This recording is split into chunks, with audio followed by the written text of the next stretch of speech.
Yes. Do I have to? Yes, no, I will bring that up, sorry. Recording here. Good evening, Board and Superintendent Gross. Tonight I'm giving an update on the Wit and Wisdom English curriculum. In front of you, I have some samples of books from K-8. If you are a book person like I am, the books are beautiful. Most of them are award-winning. So you can take a look at some of those if you want to see some of them more in depth.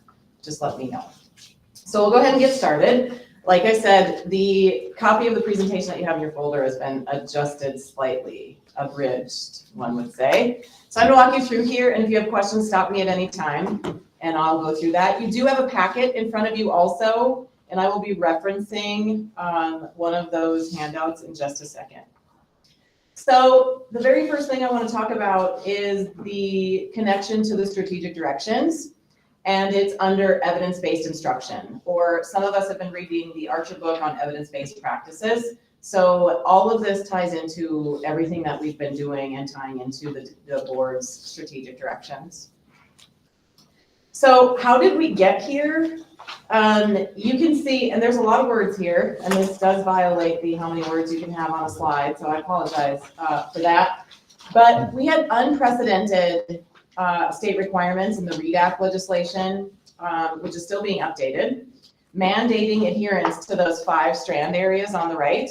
So assessment, evidence-based curriculum, interventions, professional learning, and literacy coaching. So we had to have all of that. The district made a commitment to meeting those requirements, including the adoption of an evidence-based curriculum. In the area of foundational skills, so kindergarten through 2nd grade, we've been doing great.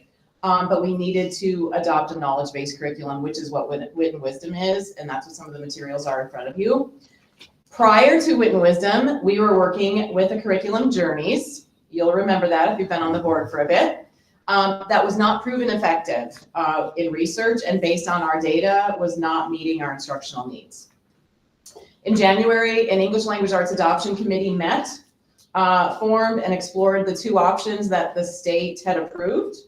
And every K-5 teacher had the opportunity to be on that team. 15 teachers took part in the entire adoption process, and they made the unanimous decision to do 2 things. 1, adopt a curriculum this year, knowing that they had to go through the READ Act training, the carry-all training, and they adopted Wit and Wisdom. So that group is the one that made that commitment to do that. To date, the state has not approved any other curricular options. And this is, correct me if I'm wrong, Kara, but reimbursable as long as it's been approved by the state, correct? Okay, thank you. So if you want more information on that, that's the how did we get here, so that everybody has that.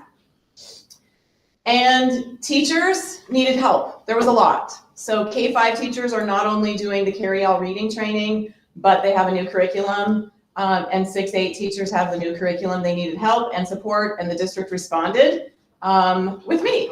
My role currently is a temporary instructional coach. So I am out of the classroom currently, and I have a long-term sub, and I am on a rotation in all buildings. I do classroom observations. I do assistance with teachers. Basically, if they say it would really help if, then I answer that if. What is it that they need? And I help them to do that. Assisting them, I've done model lessons. So I have taught, mind you, I am a 7th through 12th grade English teacher by license. I've taught kindergarten, and the students survive that. I've taught 4th grade, 5th grade, did some 7th, and I teach a 2nd grade lesson tomorrow. I was telling a couple of you that the 2nd graders tomorrow are writing an informational paragraph with a topic sentence, with transitions and with conjunctions, and that's 2nd grade in early November. So what we're seeing is really awesome. I'm also the point of contact resource for all things Wit and Wisdom. I meet with them during prep, early out. I worked with Cohasset on an early out and walked them through annotating their lessons. I do trainings, lesson preparation, alignment of resources, and also ensuring that we have equity and decreased variability between classrooms. So.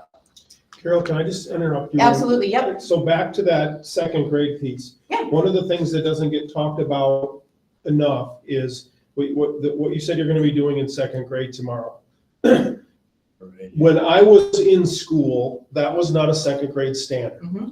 That was not what 2nd graders were expected to do. Right. So I think one of the things that our communities we don't talk about enough, and it, because it's complicated, and our communities aren't necessarily understanding, is that what used to be expected of second graders is not the same as what is expected of second graders. Correct. Or really vice versa.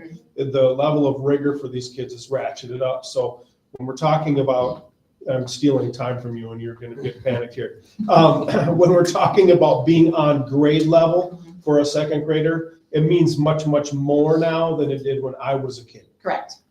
And I will get to that in a minute. I'm going to talk about some shifts in instruction, shifts in learning.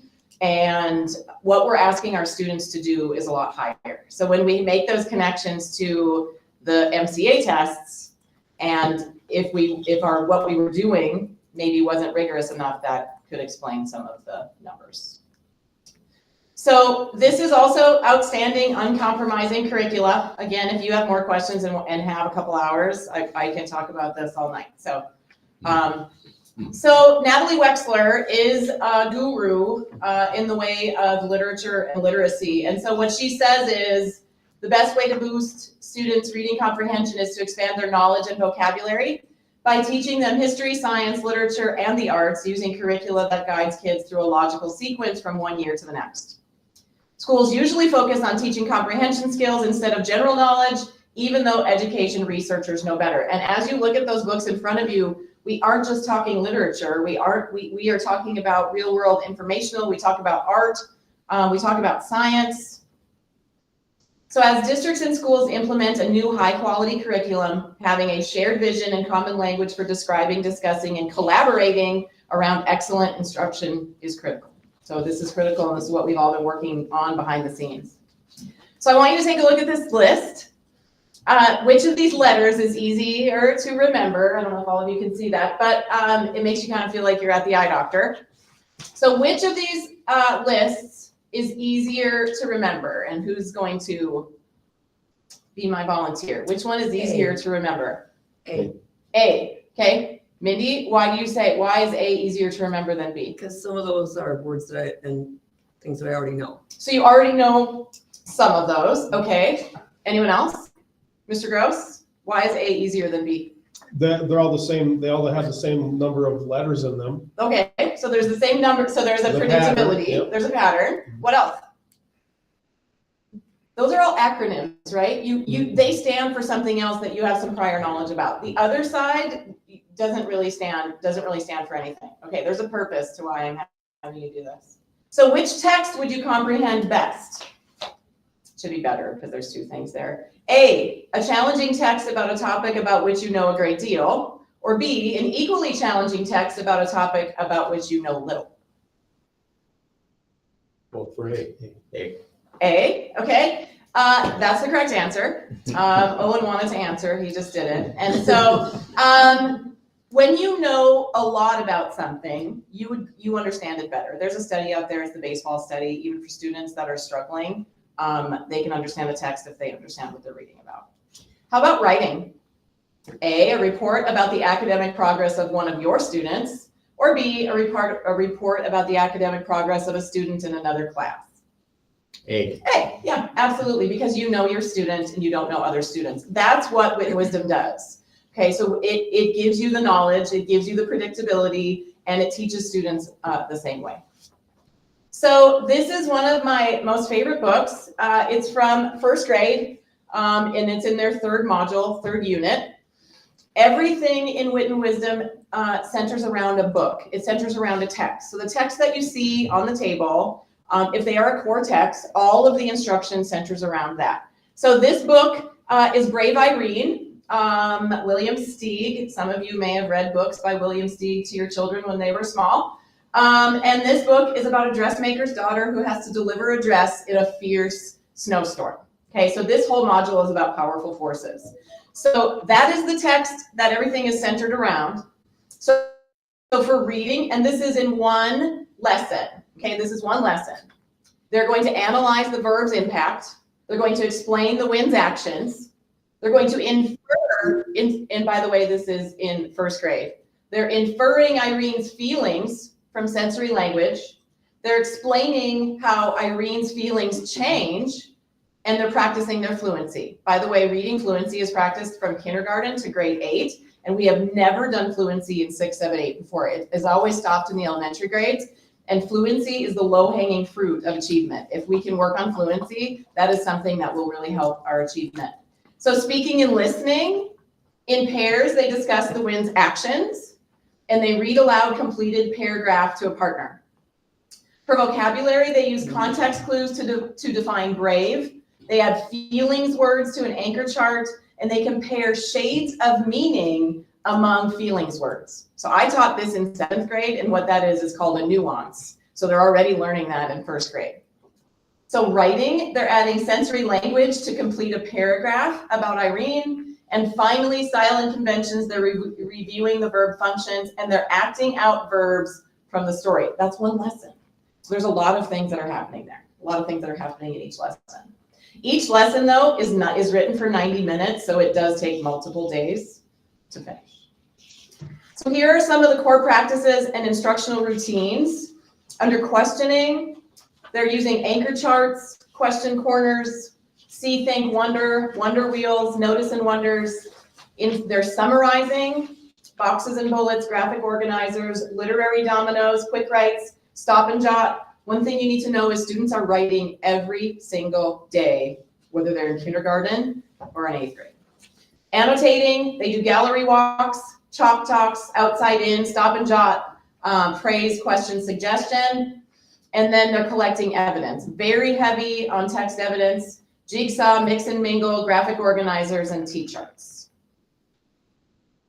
So here are some of the shifts in instruction and educational philosophy. So if you open up, I know you can't see this, but if you go in your folder and go to that stapled packet that has kind of a checklist in the front, go to the page that says Key Elements of Wit and Wisdom.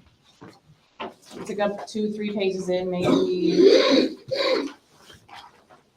This is what Mr. Gross was talking about earlier on some of the shifts. And so I won't read all of this to you, but I do want to highlight just a couple things. The first thing is under knowledge. This is a knowledge building curriculum. That is one of the things that was mandated by the state. We needed to have a knowledge building curriculum, and the science of reading would hold that up. And so you'll notice that each module systematically and coherently builds students' knowledge about a topic. If you look to the right, the shift in instruction, the language arts instruction builds on deep knowledge building focus on topics, not themes. And we haven't necessarily done that before. Carol, I think it would be good for you to talk about the baseball study and why we're talking about a knowledge building curriculum and the importance of it. I know you did that exercise. I probably have a slide on that. You probably did, and I told you to take it out, but maybe take a little dive into it. Okay, I will. So the baseball study. So knowledge building. We talked about the letters earlier, and we talked about the reading and the writing earlier. The reason that knowledge building is important is it's like Velcro. The more you add to it, every time I'm teaching a student, for example, I taught 7th grade and they were learning about the Middle Ages. 7th graders don't know a lot about the Middle Ages. So every time we would read about knights or the clergy or a peasant, I'm giving them more Velcro so they've got that information to stick. So the baseball study pretty much took students and it researched what they knew, and it was talking about baseball. So if you had a student who was a striving reader, I don't say struggling reader, I say striving reader. And so if I have a student that is a striving reader, but they knew a lot about baseball and they were given a baseball text, they would do similar, about the same, as a student who was a strong reader that knew nothing about baseball. Does that make sense? So when we add and we give knowledge to students that may not have it in any other way, we are helping them to build that background to be able to be successful readers. Strong readers with the knowledge about baseball are still going to do as well as they would have done before, but that's going to be adding to that. Did that help? Thank you. Mm-hmm. Absolutely. So if you're looking at this inquiry, as a teacher of almost 30 years, I can say that our critical thinking skills need to be stronger in students, and so we do a lot with inquiry. We're working on reading and analysis of text. They're engaging in extended research on a topic, and there is some frustration when we talked about shift in instruction. Teachers, most people don't like change, and so we spend a lot of time on one text now. We go back into it, we read it, we go back in, we dig for something else, And that's a mind shift. That's a little bit different than what we've been used to doing. Complex text, as you can see in front of you, students read the same sets of grade level complex text to build their knowledge and understanding. Groups of students do not read different level texts. Every kindergarten student is reading The Last Stop, I think it's on Market Street is what they're doing this week. Everybody is working on that together. It isn't varied based on reading level. They're using predictable, repeatable process for reading, understanding, and analyzing complex texts. All writing is based on the text. As I showed you the picture earlier, everything that students do goes back to what happens in the text. Speaking and listening, they're building their speaking and listening skills, and students take the lead in academic conversations. I led 7th graders today in a very small Socratic seminar, but trying to teach them how to have those discussions. Vocabulary focuses on academic and content area vocabulary. Style and conventions instruction is embedded. Fluency, as I mentioned to you, is being done in grades kindergarten through 8th grade. I was in a 3rd grade classroom yesterday and students were practicing fluency. I'm in a 2nd grade tomorrow and they're practicing fluency. And finally, assessment. As a teacher, assessments are difficult because a lot of times they weren't done for you. You had to create your own assessment or you had to go somewhere else and you had to go find it. Now with the invention of Teachers Pay Teachers, teachers are going there and finding it. This curriculum provides all of the standards-based assessments so that we can be giving the same assessments in kindergarten, whether we are in Big Fork, Cohasset, or at West. So, and that's nice. And so eventually, once we get into the program, we can start looking at data and looking at where we're at with some of those assessments and some gaps that we need to fill. That shift, the shift to complex text is a philosophical shift as well. It contradicts the philosophy that students should be only reading books at their own grade level. And that has been a popular philosophy. And Carol's the expert, but essentially, if I only read 2nd grade texts, I'm never going to become a great 3rd grade reader. I have to be stretching myself beyond my grade level, productive struggle, in order to build some of those skills so I can attain that higher grade level of reading. But that is a philosophical shift when you're looking at curricula like this. And no teacher wants students to struggle. And in your packets, when you have time, because I won't be able to talk about it tonight, but it does talk about productive struggle, and we want students to be able to struggle, and it's the productive struggle. We don't want unproductive struggle, and we also don't want it to be too easy. We want students to have that complex text. And even students that struggle or are striving to be better readers, if they are in a room where they're hearing this, they're going to pick up on that. A lot of artwork is done, artwork is put up, and I was in kindergarten in Big Fork last week, and we were looking at a Diego Rivera painting, and we were talking about symmetry. I'm not kidding, that's in kindergarten. And we were looking at it, and they were telling me about the artwork. And there's students that can't read, but they were telling me exactly what was happening, and they knew the title of the painting, they knew the artist, and that's kindergarten. And that's happening with Big Fork at Cohasset and at West. So quickly, what this does with the repeatable structures is it moves things from the working memory to long-term memory. And students are going to be able to recall this later. So it isn't just a one and done. We've read the book, we put it away, we don't know what it is. We continue to come back to the material. This is what we're doing with teachers. This is a multi-year implementation. So this is not going to be perfect by the end of this year. I wish I could say it would be, but it won't be. Multi-year, so this year we are in the learn stage. Teachers are learning with wisdom by teaching the lessons as written. And so that's what I'm doing is I'm getting out and I'm helping and supporting teachers. So then we will move into the deepen stage, understanding how to implement it, focusing on meeting all students' needs, and then really knowing the curriculum. So core texts, I won't spend a lot of time on them, but these are some of the other books. You have the books in front of you. Again, I am a book person, and it just brings my heart joy to look at these books. I think it's 1st grade that reads about books, so there's Waiting for the Biblioburro. One of the books maybe I didn't bring it in here, but it is, my librarian is a camel. So it talks about countries, how they don't have libraries and how do they get these books. So we're talking about bringing knowledge to our students in Grand Rapids who would never know about that. And so anyway, the books are awesome. The philosophy of Win Wisdom is all children can succeed. And I told Mr. Gross today, if this could become our motto of the district, it would be great. Every child is capable of greatness. So what greatness looks like for one student might look different from another student. But here in 318, we believe that every child is capable of greatness. And on the screen here are our varied learners. So we have English language learners, not a lot, but we do. Striving readers, high achievers, disengaged readers, non-readers, enthusiastic readers, students with IEPs, and curious readers in one classroom of potentially 40 students. And so this curriculum meets the needs of all those students and will help those students to be successful. And that is our duty. That's our obligation, is to educate all kids, not the kids that we want to have there. It's all the kids that come to us on the first day of school. It was developed by teachers. Again, I mentioned assessments earlier, and again, touching back on this, but every lesson has assessments embedded into it, both formative assessments and then it has summative assessments at the end. I'm hoping to compile some of the end of module tasks.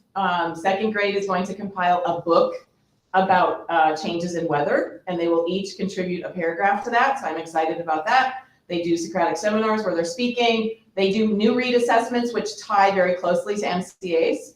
When I did this in the classroom, we did that, and it does mimic what the MCA questions look like, and focusing question tasks are written. So the implications are clear. Curriculum matters, but how teachers use the curriculum matters even more. So I will tell you this, you can have the best curriculum in the world. There's no perfect curriculum anywhere. But what matters is how teachers are using it. You can have the best curriculum, but if it's not being used the way it needs to be used, that matters.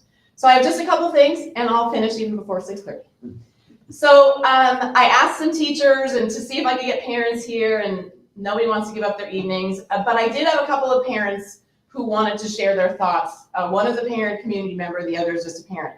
So this person said, my perspective is that students are definitely learning more challenging content than previous years. Seems like a lot of books that broaden their worldview. And by the way, it's only November 12th. I love the parent tip sheets. We do send parent tip sheets home. So I can talk with my kids at home about what they're learning. My first grader talks about books they're reading that they are comparing. And my fourth grader was talking about a nonfiction text they read about the heart and circulatory system. They have sometimes said it's harder than last year, but not in a bad way. Seems like we're moving in the right direction to teach students how to critically think and become strong analytical readers. Very excited about that. Win Wisdom has opened new doors to discussion with both my second grader and kindergartner. I have really appreciated the parent handout. Many times throughout the week, I'll ask a question about a piece of art, a book, or poetry they've studied, and they will tell me all about it. It's been really fun to hear their I notice and I wonder statements as that is filtering into their everyday life now too. And this is from Michelle Carnahan in Big Fork. She agreed to let me use her name. So Michelle said, I wanted to let you know the class held its first Socratic seminar and it was amazing. The conversations, which I had no part directing, and the depth of knowledge and connections were at a level I had not seen before. These kids can do it, just letting you know I'm on the bandwagon. Stuff like that makes me want to cry. And finally, I wanted to share this. So this is from Kier Butts. He was the Baltimore Teacher of the Year. Baltimore City Schools adopted this, I think it was in 2019, and completely turned their entire district around. So it is worth looking into, and again, I'm happy to talk to you about that. So he says, Win Wisdom isn't a have to, it's a get to. We get to implement an equity building curriculum. Yes, it's knowledge building. It is content rich, culturally relevant. It is that. And it's an equity building curriculum because it goes so deep into knowledge building and leveling the playing field. And that's what we want to do. So anyway, do you have any questions? I have 6 minutes. Who's got questions? Pat? Carol, I don't know if it's Carol or Matt. I know we talked when the READ Act came in and there was some discussion at some point, maybe for new teachers that are going through the teaching in college. Is any of this any further discussion as far as implementing this training at the college level before they become a full-fledged teacher? And I ask that question, obviously, when we get new staff coming on board or staff from a different school district that comes here, we need to onboard them to where we're at with our teachers. So there's that level playing field, everybody's Right. arrows going in the right I don't direction. know anything about at the college level. Do you know any answer to that? It's something definitely worth looking into, and there are stages. So this year is all K-5 teachers, administrators, et cetera. So everybody around the state is doing at that same level if they're currently teaching. So if they come to us, but if they're coming out of college, I don't know. So one of the things the state has been working on is ways to support, so there's two parallel tracks happening really. One of them is this curriculum piece, the materials, if you will. Then the other one is the pedagogy, the how kids learn piece. And that's that choice. Districts had 3 options. We chose carry-all. And the state is working on building some regional capacity through the service cooperatives around this piece so that we can be supported in the future. The 3 methodologies or pedagogies are complementary. They have nuances, but they're complementary. So for instance, our early childhood staff in and kind of around IASD are all using letters. That's a parallel approach to carry-out. Some other districts around are using letters. Someone who's been letters trained could come in our district and work with this curriculum and be just fine. But they have to be certified in one of those programs moving forward, letters, carry-all, the third one now. And I believe, Pat, correct me if I'm wrong, Mr. Gross, but it will be, I think, part of licensing too, right? Yeah. That is a mandate from the state, is that you have that. It'll have to be up. Carol, I would just want to recognize the tremendous effort and amount of work that teachers are putting into implementing this curriculum. It's a lot. It's a steep hill. It is a lot, and they're doing it. And this is the hardest week of the school year because it's conference week too, but they're doing it. And I asked a kindergarten teacher today, I said, do you ever go home at the end of the day and take a nap? I said, because it was like herding cats, but they did it. They were able to identify the character and what they did and do some work with that. So there is a lot of work, but they're doing it. Appreciate your work, Carol. Yeah, great job, Carol. I really like what that last quote about equity there, and you know, the fact that this knowledge building component and you know, one of the studies, and I maybe since might have a couple more minutes, you can talk about writing. But one of the things that had been learned or research was showing is that this knowledge piece was a big barrier to comprehension, that kids maybe weren't accessing or coming across naturally the knowledge base that then would hold them back from being successful readers. And a lot of that had to do with their access to materials, their access to language, all those things. And the knowledge building curriculum is intended to help bridge that gap for them. So raising, kind of leveling the playing field for kids. So there's less dependence on, you know, who you are, where you grew up, that kind of thing. You have a little bit more ready footing. But the writing thing is another thing that research had kind of shown, like kids aren't writing enough. So do you want to talk about that? I can. The way that the lessons are set up is the books are set up in such a way that the way they read them, it sets the students up for success. It layers the information. So by the time they get to the end, they have all of this information with it. And so the writing piece, again, you can't write about something you don't know about. So this is adding to all of that. And so what I didn't get to today was these are the core texts. There's supplemental text, there's artwork, there's music, there's informational articles, there's websites, there's all of that to add to the informational base that students are pulling from. And again, they're writing every day. They have journals every day that they refer back to and they pull from their writing. So it is a lot, but they're doing it out there. And as I said, in that, if you have time to look in the packet, there's information in there. And if you want to get out into classrooms or you want to talk further, and that goes for our new board members as well, just reach out to me. I'm happy to do that. Any other questions? The last thing I'll say quickly, you know, Carol wasn't part of the selection process for this curriculum. I think she probably stayed out of that on purpose. because she has obviously a passion and background with this. And I think we're fortunate to have someone that has this background in a particular curriculum like this, but it's worth noting that she wasn't a part of the selection. This is where our staff-driven process led us. And, we're taking advantage of some expertise we have in-house to help support people. So just wanted to mention that too. Thank you, Carol. Thank Thank you. you, Carol. Very much appreciated. At this time, we're going to adjourn the work session and we'll come back into session for the regular meeting as soon as we can get set up.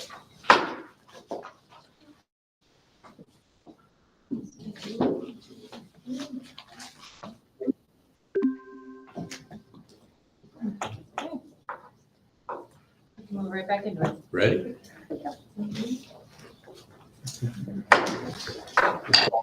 Board meeting to order. Please stand for the pledge. I pledge allegiance to the flag of the United States of America and to the republic for which it stands, one nation, under God, indivisible, with liberty and justice for all. Next item on the agenda is approval of the agenda. Do I have a motion? So we'll Second. Moved by Pat, second by David. Discussion? Hearing none, all in favor say aye. Aye. The agenda is approved. Next item on the agenda under evidence-based approaches, approve the district operational plan. Superintendent Gross. Thank you, Mr. Chair. This is a plan that we began working on last year, and our strategy team, which we've talked about, has had a couple reports to you, reviewed some changes that we'd like to recommend. One of the things that we've moved away from is this, strategic plan that you make for 5 years that you realize in 3 years that the entire legislative climate and funding climate and everything's changed, and all of a sudden you have a plan that you chiseled in stone that isn't really useful. So our plan is more living and more breathing, and there's a few things that we'd like to make recommendations as far as upgrades or changes to our operational plan. So kind of comparing the two quickly, we'll just run through these strategic directions if that's okay.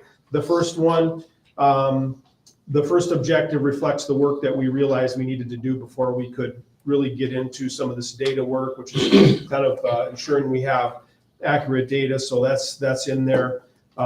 We pulled an objective out about equity values, not because they weren't important, but because there's some work that we need again to do before we're ready to take that on. And so that was a change. And then the third objective there was added kind of that capacity building piece for staff so that we could address disparities. In the second strategic direction around trust, engagement, and belonging, the first objective there stayed the same around student social emotional screening. And I feel like I need to have a quick aside there to talk about something I see coming up a lot, and that's really the jargonizing or the hijacking of the acronym SEL. We just talked about acronyms. The acronym SEL. It's been turned into jargon, and it's been hijacked in an unfortunate way and really portrayed by some people as a Trojan horse of sorts, that we're trying to sneak in some sort of indoctrination of some kind. And really, if you look into social emotional learning, what it is, it's about how kids manage themselves, how they make decisions, how they get along with others, how they, if they're aware of their situation and themselves, and kind of how they show up every day. That's what social emotional learning is. And I'd love to talk to somebody that didn't think kids having a grounding in that was a good idea. That's all it is. And if you look at Castle, which is sort of promoting this, they have a functional wheel. Those are the 5 spokes on the wheel. And so anyway, I just wanted to make sure and make that clear that when we talk about SEL here, and we talk about SABRs, which is how we're measuring how kids are doing, so that we can line up supports for them, that's what we mean here, and that's what we do here. So that's not a new objective, but I just I felt like I needed to clarify that in case someone either here or otherwise needed to sort of hear more about that. The second objective really put some of that work there around staff well-being in our wellness committees, wellness teams court. And then we shortened that section up quite a bit. The third evidence-based practice one, as you heard from Mrs. Cobb, we have a lot going on with that. And so 3.1 and 3.2 and 3.3 all get into how are we implementing our curriculum? Are we, and then on top of that, what instructional strategies are we using at the high school, especially high school teachers, aside from special ed?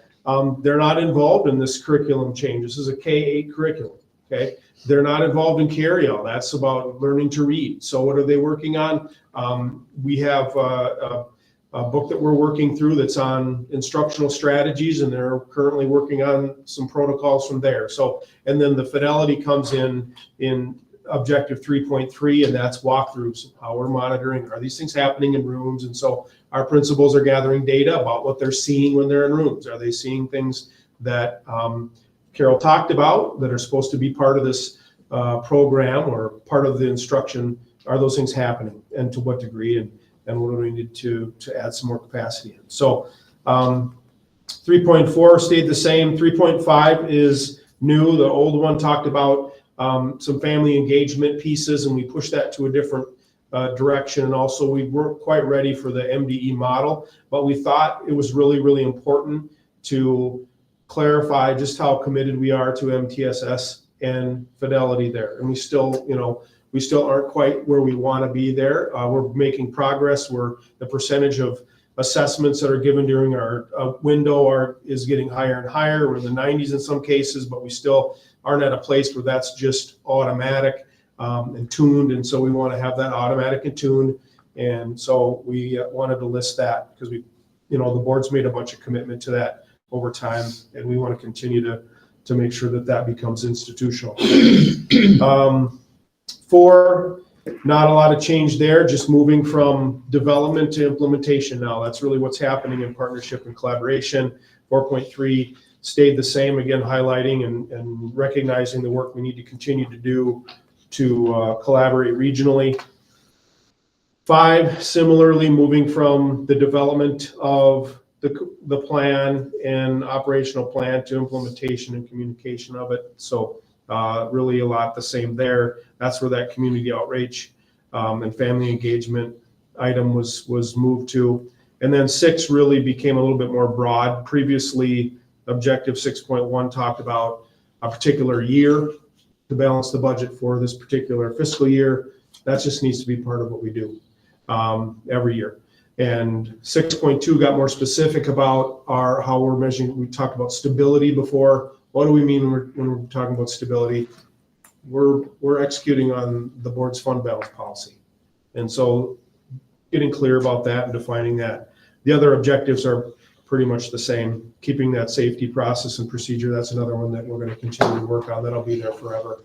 And that's the work that district threat and emergency response team is carrying out. So those are the changes. You had a copy of that previously, but certainly open to any questions. Strategy team's been working on this, had a couple looks at it, and is recommending those changes as well as myself. So can I get a motion to approve the updated district operational plan? So moved, David. Moved by David, sir. Second by Pat. Discussion or questions? Appreciate the work in that, and the staff and yourself and putting it together. It's excellent work. Well, it's good to see progress. Some of the things I didn't highlight, one of the things that was in the stewardship of resources had to do with eliminating excess property. That was our objective if you rewind a year and a half ago. Well, look at, just how many times in the last few months have we been able to talk about at this meeting, we got rid of this boat, we got rid of this building, we sold these properties, we have it tonight, since the last meeting, we closed on 2 properties. So some of those things we checked the boxes on and could move on. And so it's good to see progress. It's indication that this isn't one of those plans that's just sitting on a shelf gathering dust. It's work that's happening in real time. Any other discussion? Hearing none, all in favor say aye. Aye. Opposed? The updated district operational plan is approved. Next item on the agenda, principal's report from Cohasset Elementary. Principal Ziegler. Good evening.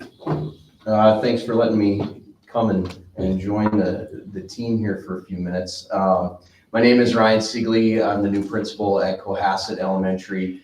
And I really should say I'm the proud principal of Cohasset Elementary. We have an incredible school. I've been a principal at East Rapids Elementary and a teacher at the middle school and at West. And you know, I've spoken to our staff a little bit about this. Every school's got great things about it, and every school's got things that can use some work. And having an opportunity to put my feet into different buildings, in particular being in Cohasset now, I just feel really blessed. We've got a great district, and we have a lot of really, really good things going on around here. And so I don't want to forget that. Cohasset's been under kind of this theme this year of change. We have a brand new office staff, new secretary, new principal, new student support specialist, a lot of change in our office. We also, about half of our grade level teams are new teams with a new teacher coming in from East. We've had teachers coming in from West. And so there has been change. We've got a new kitchen staff. We have new ESPs, and I think sometimes when we start the school year and we see all of this change happening, it can be really nerve-wracking. However, as a staff at the very beginning of the year, we talked about change. Really, it can be really a good thing. And for us, change just meant opportunity. As a staff, we talked a lot at the beginning of the year about our core values and what we wanted to bring to the table for our kids and families in Cohasset. So 4 of those things that I wanted to highlight. Number 1, we're going to be champions for kids. So I think if you stepped foot into Cohasset, you would feel that. It's intangible sometimes in terms of what that means, but we're all here to support kids and make sure we're offering an awesome education for them. Number 2, our staff wanted to be team players, so we've got each other's backs, and it's really proven. You can see that on a daily basis. Number 3, we talk about a lot about being uncommon, having a culture that is different in our building than what you would typically think of a school. And then number 4, we're carrying the banner not only of our school but of our district.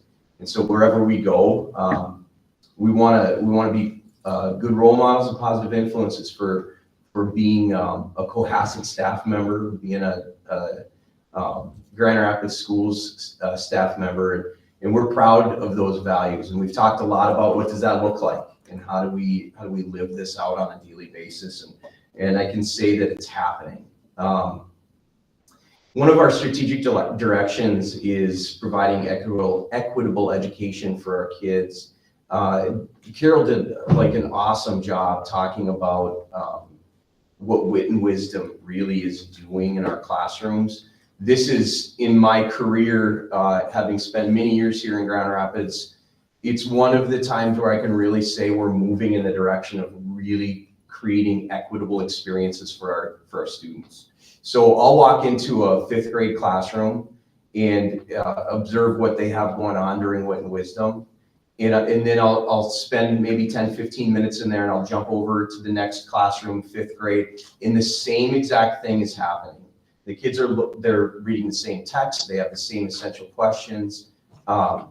So no matter what teacher you have, your experience is very similar. And I'm really, really proud of the teachers and the time that they've put in. I know you alluded to that a little bit ago, and it's true.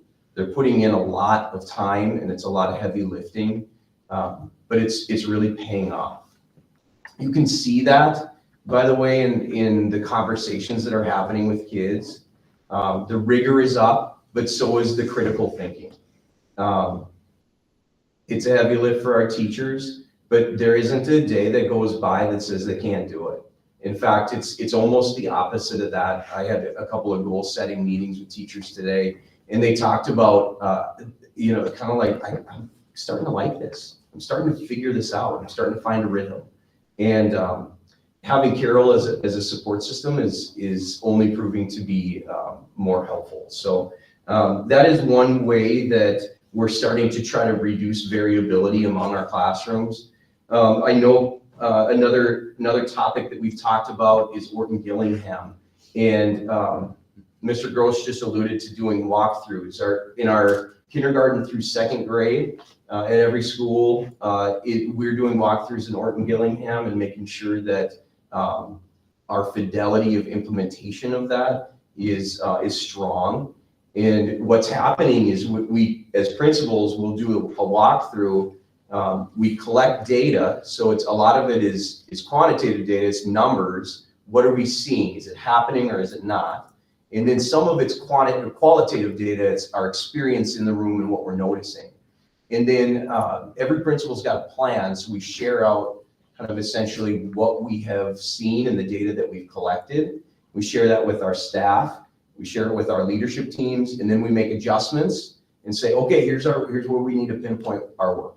And it's been a really powerful shift, and it feels good as a principal to lead instructionally like this. And I'm also noticing changes in classrooms based off of the feedback that we're giving. So another area that we've talked about with equitable education is carry-all.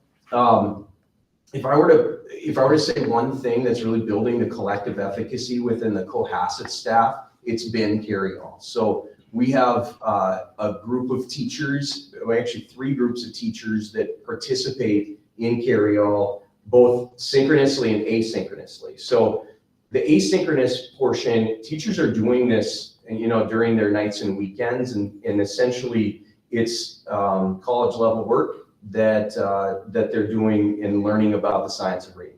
So they're doing that kind of on their own time. And then we have scheduled synchronous times where we meet as teams and we go through it's like a Zoom link, and we go through a module together and we're learning together. And there's these awesome checkpoints throughout that time where we stop and we talk and we collaborate about certain things. So I've had the privilege to sit in with every group of every Cohasset team, and there is an energy in the air when they start talking about their kids and how we can improve our reading instruction. So carry-all's been, again, another heavy lift and something that our teachers aren't always having to do every year, but it has been just incredibly beneficial. And the long-term impacts will be incredibly positive. At Cohasset, we also have PBIS running rampant. It's all over the place. And we've had 2 celebrations so far. One was just to kind of kick off the school year. The second was just right at the end of the quarter. It's a lot of fun, and you're welcome to join us at our second quarter celebration. We got 315 kids that walk into the gym. We Will Rock You is pumping, and we hand out awards for great behavior. So, you've heard our 4 school rules of being respectful, responsible, safe, and kind. And we really elevate that during our celebrations. The classrooms they're stepping it up, the kids that are stepping it up. We had the opportunity to hand out 12 golden tickets to Golden Ticket Award winners. So kind of our students that are exemplifying kind of our Cohasset way, the way we do things around there, it was really fun to be able to highlight them and then also highlight classrooms. In terms of partnerships, conferences is happening now. In fact, I stepped away from conferences tonight. It's just finishing up at Cohasset, and it has been going great. We've had great turnout, and that's, to me, that's a big deal. We need our parents to partner with us, and it's really a 2-way street. It takes our work and their work to provide a great education for kids. We did have a new event where we welcomed families to the building. We called it our Welcome Back Bash. We served a ton of hot dogs and chips and Kool-Aid, and we had a bouncy house, and the kids had a bunch of fun. And that happened in the evening. It was a great event. It was a way for me as a new principal to connect with families, but also really our goal here was to have families feel like they were welcome into our building and feel like they're part of the team, because they are. Mrs. Cody had her annual pumpkin run, and that was a lot of fun. It was something I've never experienced before, but the kids ran around the building and they took it seriously. And the winner got a pumpkin. So that was pretty cool. We had our Veterans Day program yesterday, and really essentially what that was is we took all 315 kids and we honored our veterans. We had veterans come and we had a speaker that spoke to the kids, and the kids kind of did a tribute to our veterans and sang them a few songs. And Mr. Alto did an amazing job with that. He was fired up about it. So lastly, I just want to talk about our student support. So really what you've heard about tonight is Wit and Wisdom. That's tier 1. That's what's happening ground level in the classrooms. And really what's important is we have really strong tier 1. That's critical. When we have strong tier 1, then we also have a tier 2 support system academically and for students that have behavior needs or social needs or emotional needs. So currently, through ADSIS and our ESP academic interventionists, we have 170 students being serviced academically. We have 53 reading groups and 22 math groups. And so it's a lot going on and a lot of support for kids, which I'm really proud of. Every kid that needs it in our building is getting it. And then in terms of behavior and social development support, we have teachers all over the building that are signed up to check in with kids. That's something unique. I've never been a part of that. I think it's really, really interesting. So they kind of take kids under their wings and say, I'm gonna connect with this one. We've got North Homes, we've got our Anishinaabe education and our student support specialist. And Mrs. Magner gave me some statistics and said that about 39% or 121 students in our school are receiving a support from one of those areas. So we've got a lot going on at Cohasset. I couldn't be more proud of the work that our teachers are doing, the culture that has already been established and that's continuing to grow strong. And I'm really excited to see where the rest of the school year goes. Any questions? Questions, comments? David? Ryan, you said that there's an upcoming PBIS celebration. Do you know when? I'll send you the dates. Thank you. Yep, it's it'll be right at the end of the quarter. Okay, So perfect. end of the second quarter. So Perfect. I look forward to seeing that. Thank you for your leadership. Yeah. Seems like you just fell right into it. Great job. Got to say, you've got a real challenge. The school has gotten so many such recognition and awards, and it sounds like you are definitely, as Pat said, filling that fully. I will say, Mrs. Wheelock is an incredible leader, and I know she's going to do some great things at East. I know she is. I also know that, it takes more than just one person, and we've got this staff that is, they're hungry to do great things, and it's just so evident. And if you have a chance, walk into that building, 8:05, our doors open up, and you'll see every single staff member lined in the hallway ready to greet kids. It's pretty cool. So, thank you. Just one question. How many kids beat you in the pumpkin race? Every single one of 315. I will give props to Mr. Johnson, though. He was hard to beat. He was running pretty hard that day. Thank you, Ryan. Thanks. Next item on the agenda is to accept the 2023-24 audit report. Kara? Good evening. I'm really excited about this, an audit. I don't expect you to be as excited. Jackie Knowles is here from Bergen KTD Creative Planning, our auditing firm. She's been an auditor for 15 years and has done an amazing job with Grand Rapids. They were very efficient in their work. We started less than a month ago with the audit, and it's turned around this quickly. So she'll give you guys a high-level overview of where we ended the year. Yeah. I'm excited. Thank you.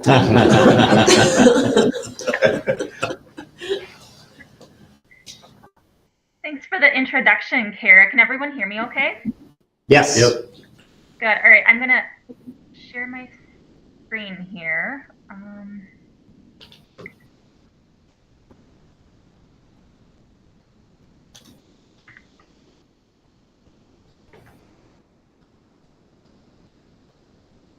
All right, does that show up okay? We can see it if you just put it in presentation mode, and then we'll see the whole thing. All right.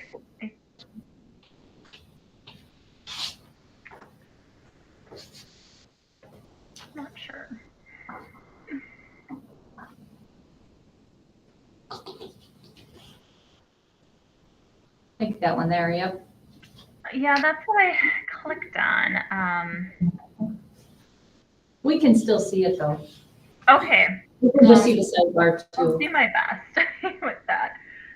Not going forward. Oh, there we go. All right, well, thank you for having me tonight. I'm going to be going over a summary of the results of the audit and then also a summary of the operating results for 2024.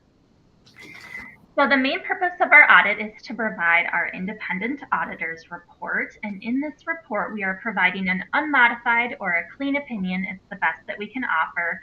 And what that does is it provides assurance that the district's financial statements are presented fairly in all material respects, the position as of June 30th, 2024, and then also all of the activity that occurred within the year. We also provide 3 additional main communications that are required by various standards. The first one listed here, the report related to government auditing standards. This is required because of state and federal funding received by the district. So we take a closer look at internal controls, compliance with grants, contracts, other regulations. We had 1 repeat internal control finding and no compliance findings. That internal control finding, I'm sure will sound familiar, lack of segregation of accounting duties. The district does have a larger accounting staff, especially compared to smaller districts. But Jackie?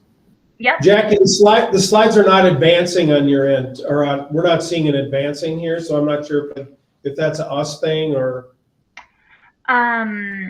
We're still So you don't stuck see on. the audit communications up next? Well, we're still on the title slide. Oh.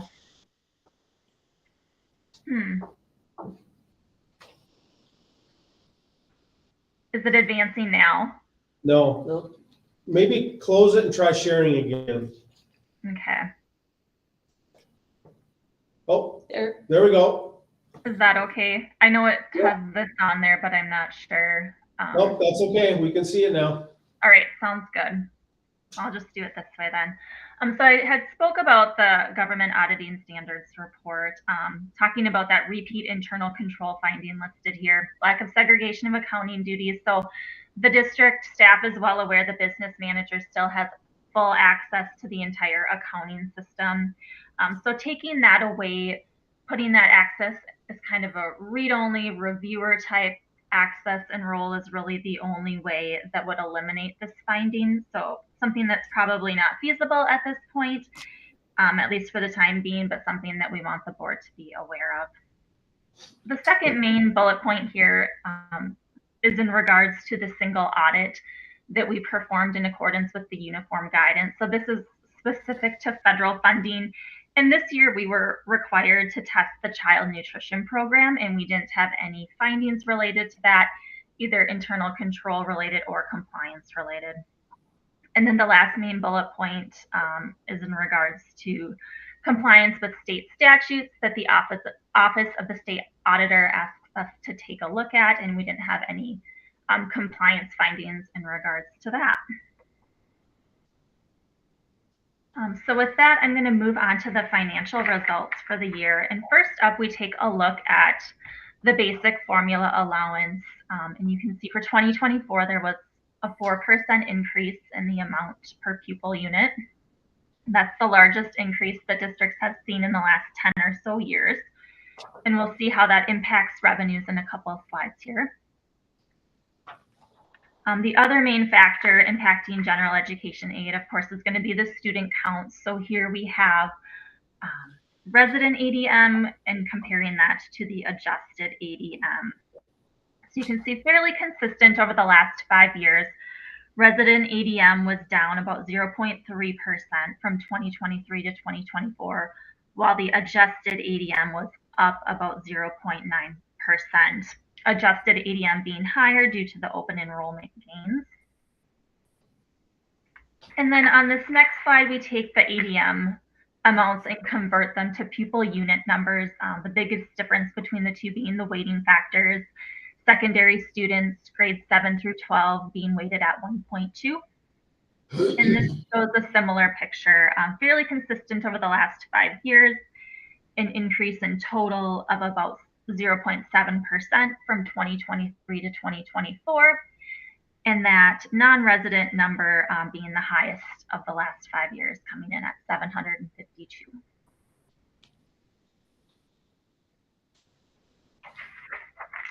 Then moving on to how the general fund revenue came out kind of as a result of all of that, and then some additional factors in 2024. So in total from 2023 to 2024, revenues were up about $7.5 million.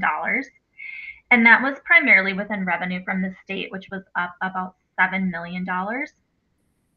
That's the 4% increase in the basic formula allowance and the slight increase in the student counts that were just presented. An additional compensatory revenue was up, and state special education aid was also up based on expenditures increasing and a change in the cross-subsidy reimbursement rate. Federal revenues were up about $750,000, and that was related to spending of ESSER money or the education stabilization funds. And then partially offsetting those increases was local property taxes decreasing about $900,000, and that was related to a decrease in the amount levied and a decrease in county apportionment money. When looking at the various sources of revenue, you can see 74% coming from the state being the largest piece of the pie. That was 71% in 2023. We'll see that shift again in 2025 as that pandemic funding comes down. We'll see state sources increase percentage-wise and federal come down percentage-wise.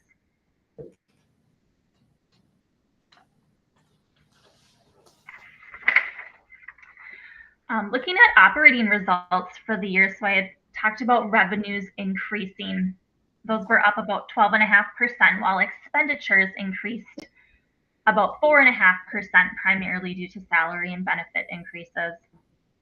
So fund balance was up about almost 6.6 million as a result of 2024 operations, up to almost 13.2 million at the end of the year in total. But over half of that is set aside for specific purposes. The unassigned piece of fund balance, so what's available for spending on any purpose, was 6,158,748 at the end of the year. And that amount is what is addressed in the district's fund balance policy. The district's policy states that the district will maintain a minimum unassigned general fund balance of 10 to 15% of the annual expenditure budget. So you can see here you were at 10.1% at the end of the year. So just squeaked into compliance with policy on June 30th. And that is the first time in the 5 years presented that the district has been in compliance with its policy.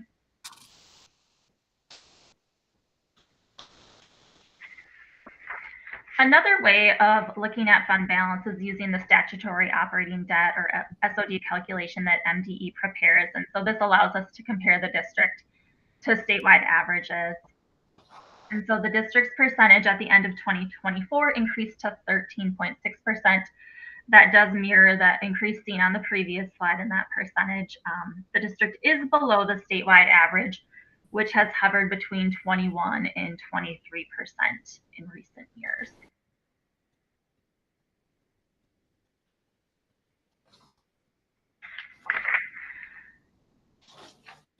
Looking at budget to actual results, in total revenues were over budget about 7.3%. Revenues from the state coming in over budget related to special education and general education aid, including the compensatory money exceeding the budgeted amounts. Revenue from the federal government was also over budget, and that was the pandemic related funding exceeding the budgeted amounts. Those grants were required to be spent by September 30th of 2024. So those have come to an end and have officially been closed out. Looking at expenditures, very close in total, and then also across all of the programs too, in total, about a 0.3 variance between the actual results and the final budget. Looking at the bottom line, the final budget called for an increase in fund balance of 1.62 million. Actual fund balance increased almost 6.6 million as a result of 2024 activity.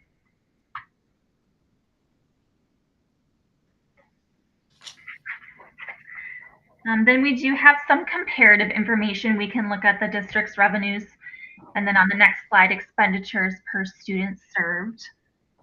The district's revenue per ADM served has historically been below the statewide average and the average for similar sized districts in property taxes due to the district not having an operating referendum. And then for expenditures per student served, we do see in the general fund following suit that the expenditures per ADM served has been below the statewide average and the average for similar sized districts as well.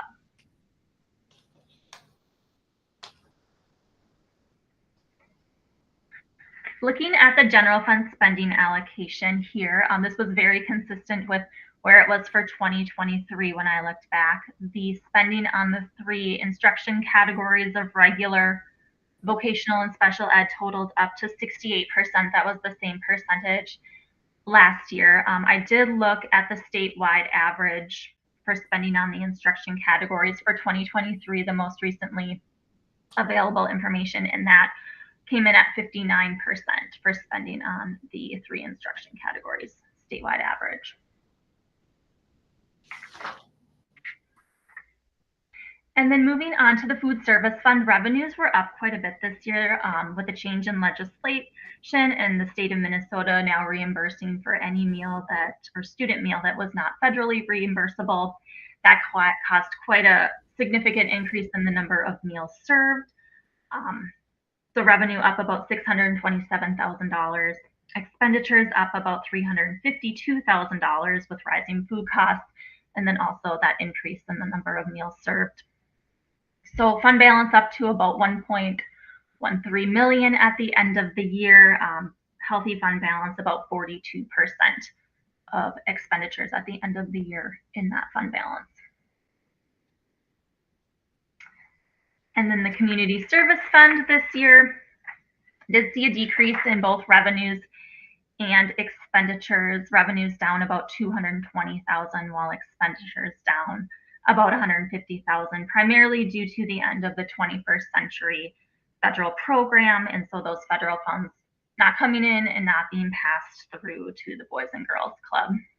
When you look at the components of the community service fund balance, a small deficit in ECFE, but overall positive balances and healthy operations in the community service fund. And last, we'll just take a quick peek at the health insurance internal service fund from 2022 to 2021 that we have presented here. Operating expenses did exceed operating revenues. So for those years, the net position was trending down, but that was reversed in 2022. And operating revenues exceeded expenditures, and now net position is on the upward climb in this fund.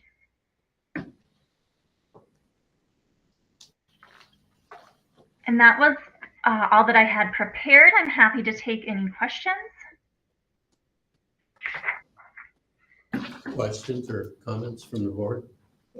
Mr. Chair, I don't know if this is a question, but you highlighted, Jackie, in regards to where we're at in our revenues per student and our expenditures per student in relation to districts of our size and statewide average, we're considerably less. And when I was reading the report this morning, I actually called Kara, asked the question if I was reading it right or not.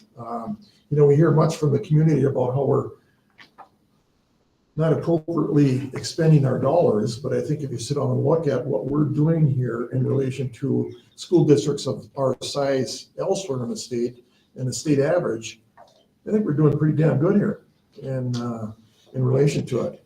Anywhere from 1,100 to 1,300 less per student.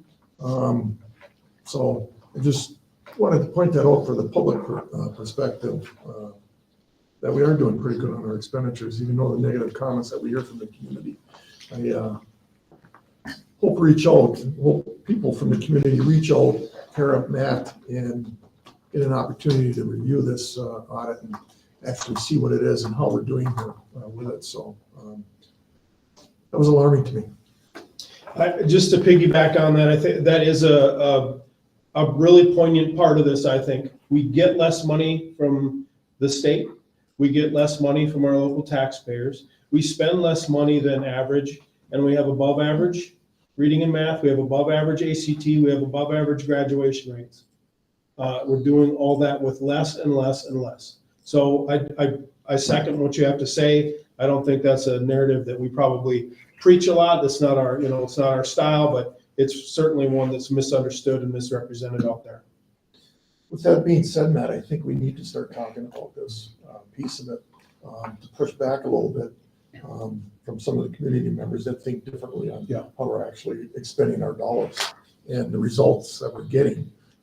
They can sit down and take a look at the MCA in that one day, but overall, I think we've got a lot to talk about in a positive way and a lot of great things happening here for the amount of money that we're spending per student, as well as the amount of revenue coming in per student. Again, in comparison to school districts of our size, 3,000 to 4,000 ADMs and statewide average. So, Kara, kudos, Matt, kudos to you, as well as our staff.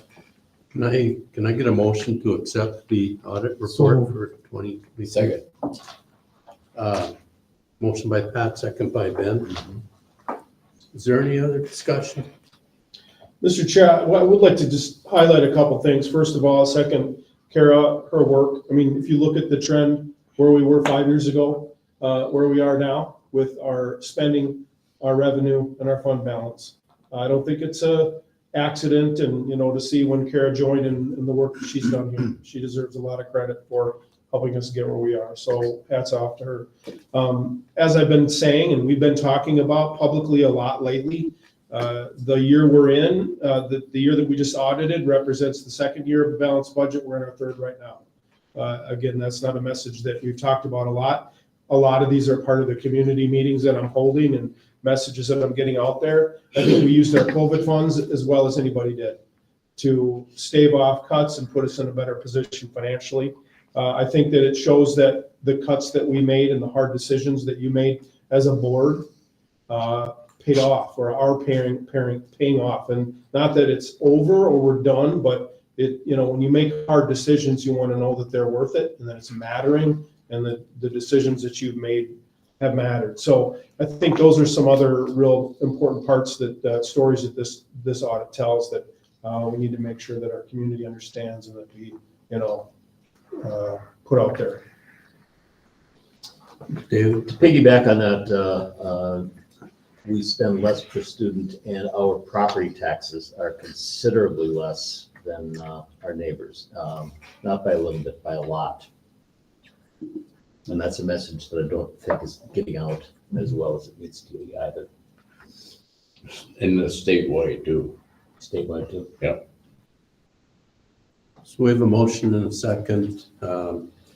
Any further discussion? All in favor, say aye. Aye. Opposed? The audit's accepted. Thank you very much, Karen and Jackie. Good job, Kara. Thank you. Thank you, Jackie. Thanks. Next item on the agenda is to approve the minutes of the 10/21/24 regular school board meeting. Do I have a motion? So moved, David. Moved by David, second by Pat. Discussion? Hearing none, all in favor say aye. Aye. Opposed? Yeah, you must be. School resource. Oh, Okay, sorry, that item got scratched from the agenda. Oh, Officer Scott could not attend tonight. will that be rescheduled? Yes. I should have mentioned that. Next item on the agenda is to approve the October 2024 claims in the amount of $10,080,756.62. So moved. Moved by Ben, Second. second by Mindy. Discussion? Hearing none. All in favor, say aye. Aye. Opposed?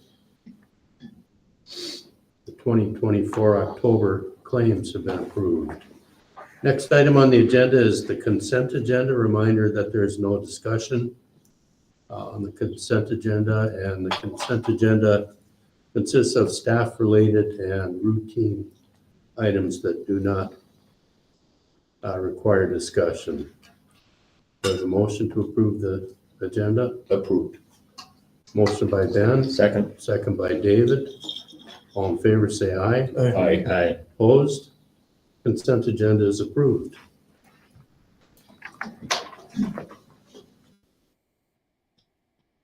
Next item on the agenda is to approve a resolution certifying the results of the November 5th, 2024 general election. Please note that the election canvassing board, which included board member David Marty and myself, met prior to this meeting to canvass the results.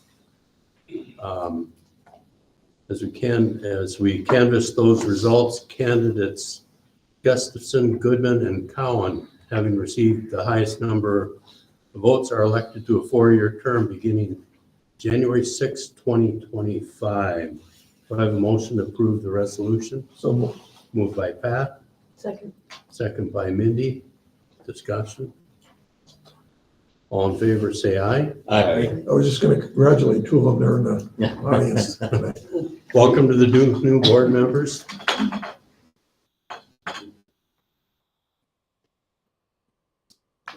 Next item on the agenda is approve a resolution authorizing issuance of certificates of election and directing school district clerk to perform other election-related duties. So moved.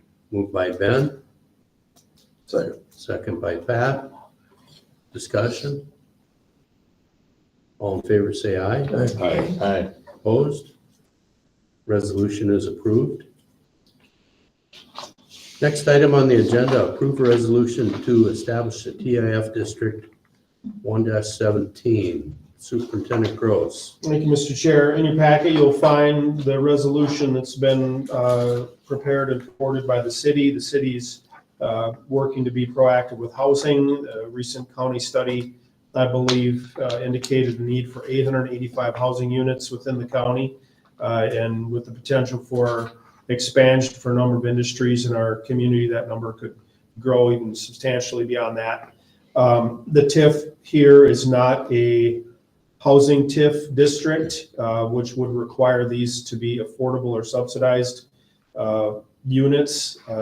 This is an economic development TIF, so that requires them to be market rate units. The facility would be 132 units, a mixture of 1 and 2 and 3 bedroom, 4-story unit right by West Rapids Elementary. So that kind of gives some context. Cities received some outside funding and financing to help make this project come to pass. They are expecting to begin construction this spring.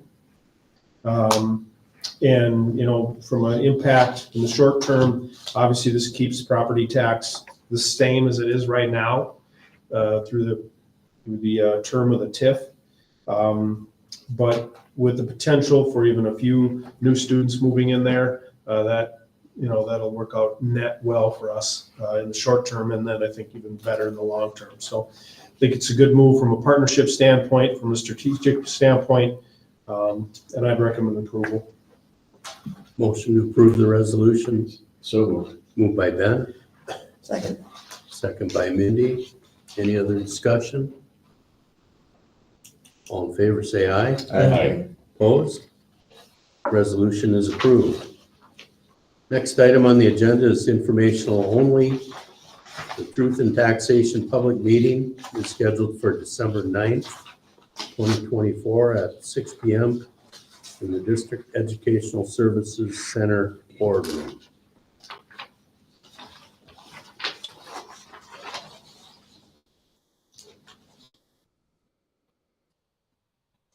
Next item on the agenda is to accept the first reading and approve the following policies in one reading in accordance with policy 208.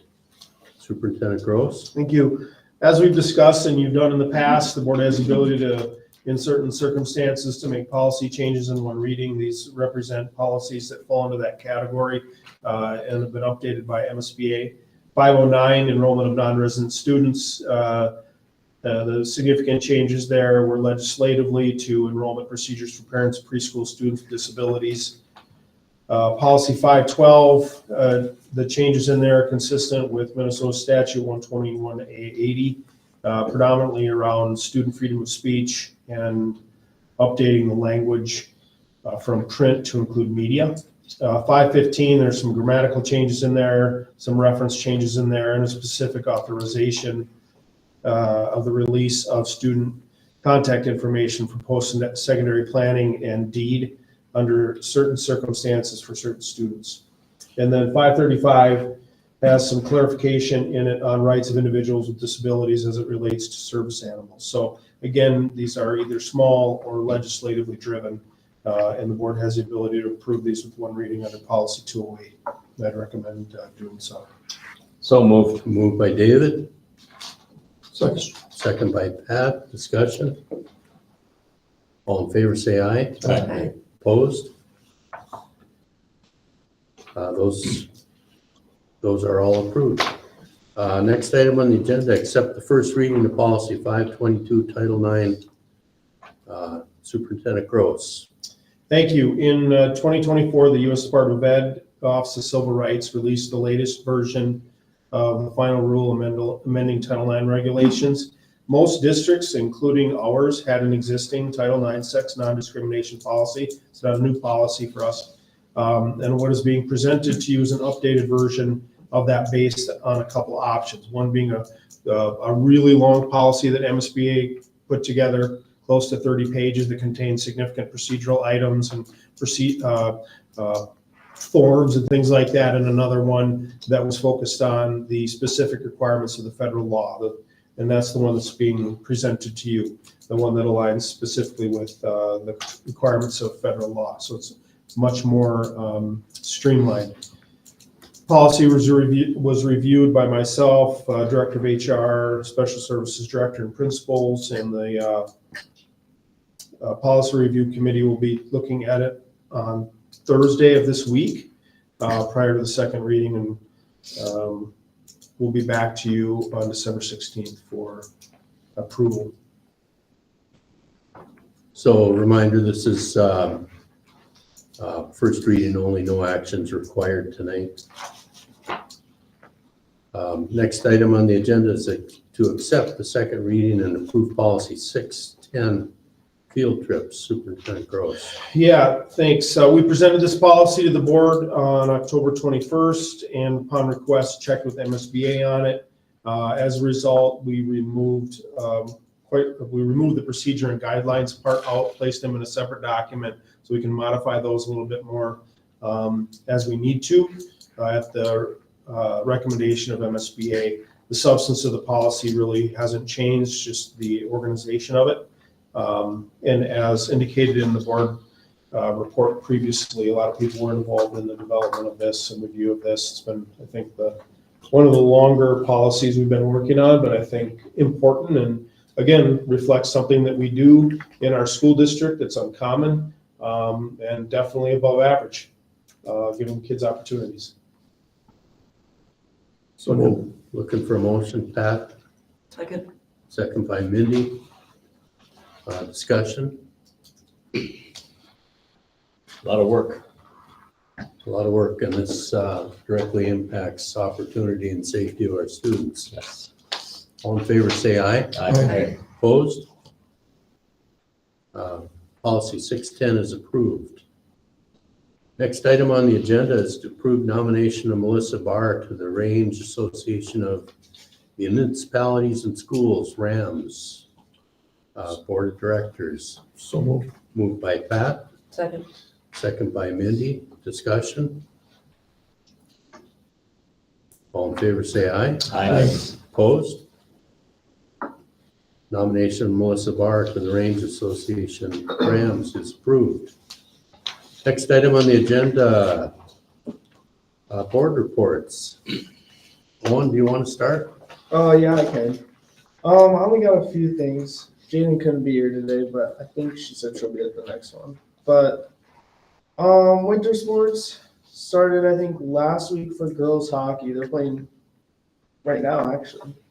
Then I know a few more other girls sports started out this week. Student council had their first meeting today, playing in snowball, which is December 14th, which is really early compared to past few years. Key Club is hosting their annual blood drive, which is November 27th, and they still have, I was talking to Thumb Show today, they have a lot of spots still open to public if people are interested in donating.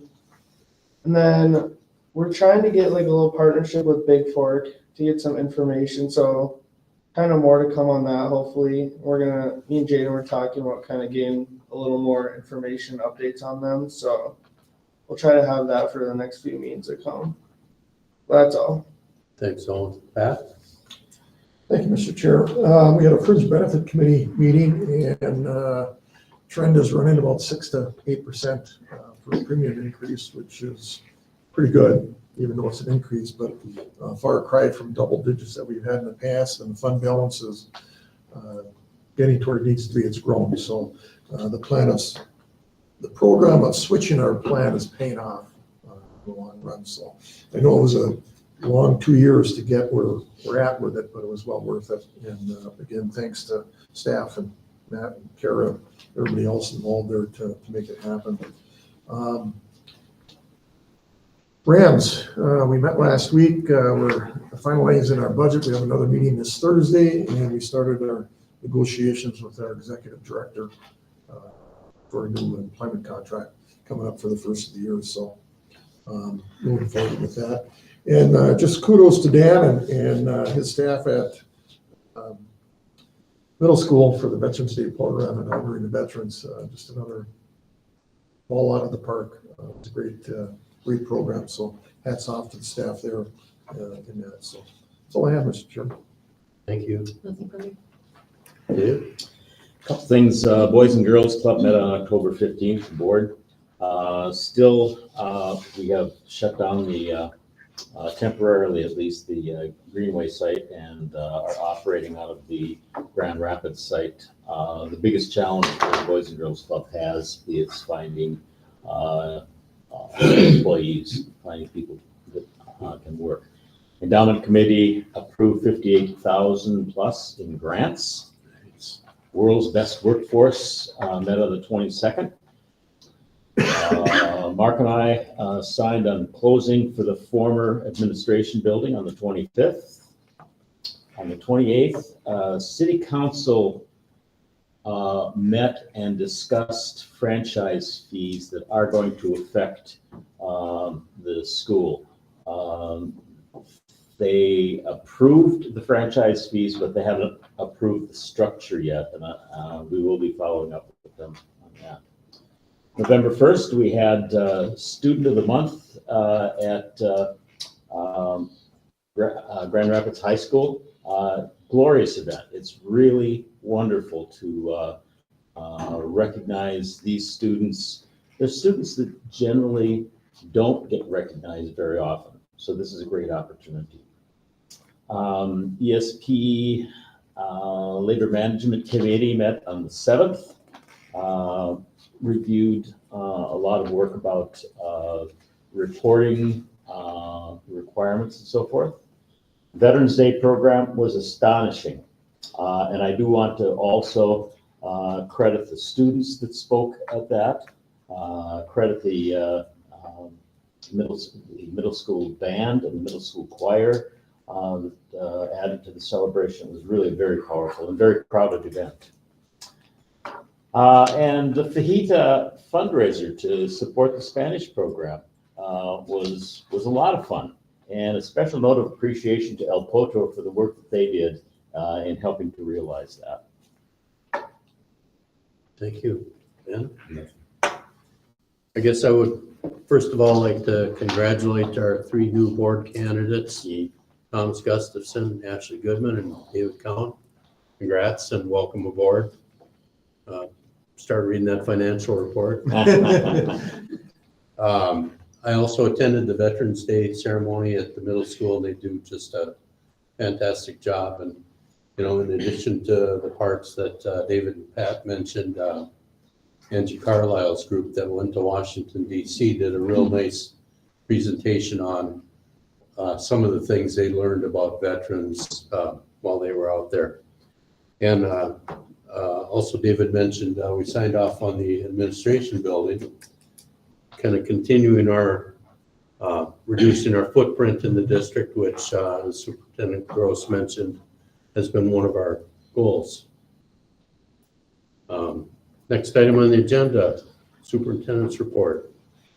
Thank you. Also, the other 2 properties too, those were closed on the 31st. So a lot of that kind of wrapped up the properties that we have available and then our priorities to sell, except for one that's kind of in the middle of it's a landlocked, checkerboarded in piece. But we'll see if we can come up with some other ideas for that one. I'd like to congratulate our new board members too. We're looking forward to working with you and all that. If you have questions, make sure and reach out in between. We tried to put together a good onboarding plan and hopefully that plays itself out. We haven't had to do a lot of that. There's been a lot of consistency over time, and so we want to support you as much as we can. I think tracking outside of school board too, looking at our own state legislature, with the House being tied up, that will be interesting. And I think that could create some opportunities for us, but that'll remain to be seen. So we'll see how that plays out. I think other election important items, statewide 28 districts were out looking for operating referendums, 30 questions and only 11 passed. And of those, 7 were rural that passed. So I think it puts an exclamation point on the disparities that exist between rural school districts and metro school districts. I think another piece of information that was interesting that MREA, the Rural Ed Association, put together, the average request on election day was 1,067, a little bit more than we asked for actually. And the inflation adjusted formula allowance, in other words, if the legislature would have left the formula alone 20 years ago, would be $1,300 more than it is now. So districts are trying to make up for inflation. That's what this is about. That's what our ask was about. It's not about, bells and whistles and things beyond what we really want to do and the best we can for kids. It's about making up for increasing costs. So, and just a real indicator that state funding hasn't kept up with even just inflation, meaning we have less money to spend in real dollars every year. So our needs aren't going away. The needs of the other districts aren't going away that failed referendums. And there were some big districts in the metro that failed. Lakeville failed, Farmington failed, Prior Lake failed, Annandale failed. So some of these in and around the metro, and that I think will get people's attention as well, that changes continue to need to be made. Thank you for mentioning Veterans Day. I think we do a really, really good job around here with that, whether it's Cohasset or the middle school to honor those that have served. I think we do a good job around here of maintaining our commitment to patriotism and our country. And kids still say the pledge with all the same words that I did when I was a kid here. Yeah, even though, rumors get out there that they don't. Pat mentioned the Fringe Benefit Committee, the work that's been done there. Again, hard decisions that mattered, and that's paying off. And so in some cases, I think it's important that our staff, they deserve to know that the changes that they've made, the work that they're doing changing healthcare, picking up extra work, taking on extra duties, all those things that they've had to do to make our budget work, like we heard from Jackie tonight. All those changes are mattering, and they deserve to hear that. Last thing, we MSBA asked districts across the state to fill out a survey about some the impact of some legislative changes. And it was a lot of work for our office staff, but it was interesting, some of the things that they asked about and that we shared. For instance, how many hourly employees filed for summer break unemployment? In 23, 159, and in 24, 163 employees filing for summer break unemployment. Those are new costs, whether it's to the state or us. Those are new costs. It's a new dynamic that the legislature created. How many summer jobs openings weren't filled? In 2003, 15 were not filled. In 24, 19 were not filled because there was an option to get unemployment. Fortunately, we haven't had to cancel programming. It's just been that much more complicated to run. How many employees resigned just prior to the start of the school year? 9 in 23, and in 24 this year, 14. So in August, we get late retirements or resignations because employees would like to draw unemployment all summer.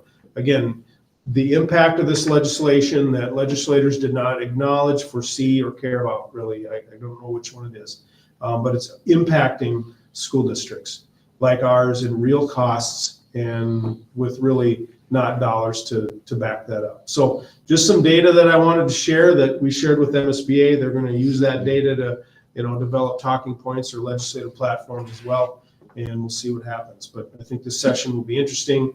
We need to continue to advocate and create some more equity especially between rural and metro districts. That's all, Mr. Chair.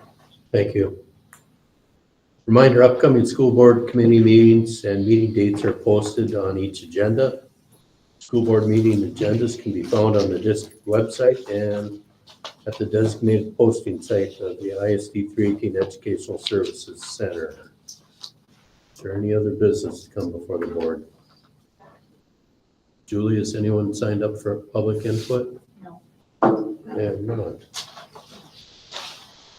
Meeting's adjourned. Mark, thank you.